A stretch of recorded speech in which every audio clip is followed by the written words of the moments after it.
তারা হয়তো এই হাদিস জানে না, আল্লাহ পাক ওদের কানের মধ্যে আমার এই হাদিসটা যেন পৌঁছে দেন, আমিন।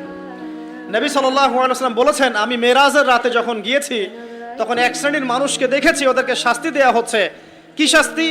জাহান্নামীদের রক্ত এবং পুঁজ ওদেরকে খেতে দেয়া হচ্ছে। জিবরাইল আলাইহিস সালামকে জিজ্ঞাসা করা হলো যে এরা কারা? তিনি বললেন, এরা আপনার উম্মতের সেই সব ব্যক্তি যারা মাদকদ্রব্য সেবন করত। আল্লাহ রাব্বুল আলামিন তার হাবিবের মাধ্যমে জানিয়েছেন, যখন কোনো মুসলিম মাদক সেবন করে বা কোনো ব্যক্তি মাদক সেবন করে তখন 40 দিন তার নামাজ কবুল হয় না। এরপর যদি সে তওবা করে তাহলে আল্লাহ পাক তার তওবা কবুল করবেন ইনশাআল্লাহ। যদি সে আবারও মাদক খায় তওবা করার পর, আবার 40 দিন তার নামাজ কবুল হবে না। যদি সে আবার তওবা করে আল্লাহ পাক আবার তাকে মাফ করে দিবেন।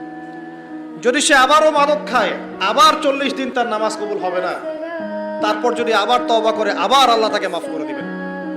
এরপরেও যদি সে আবার মাদক দ্রব্য সেবন করে, নবী সাল্লাল্লাহু আলাইহি ওয়াসাল্লাম বলছেন তাকে আল্লাহ রাব্বুল আলামিন পরকালে মৃত্যুর পরে তিনাতুল খাবাল পান করাবেন। তিনাতুল খাবাল।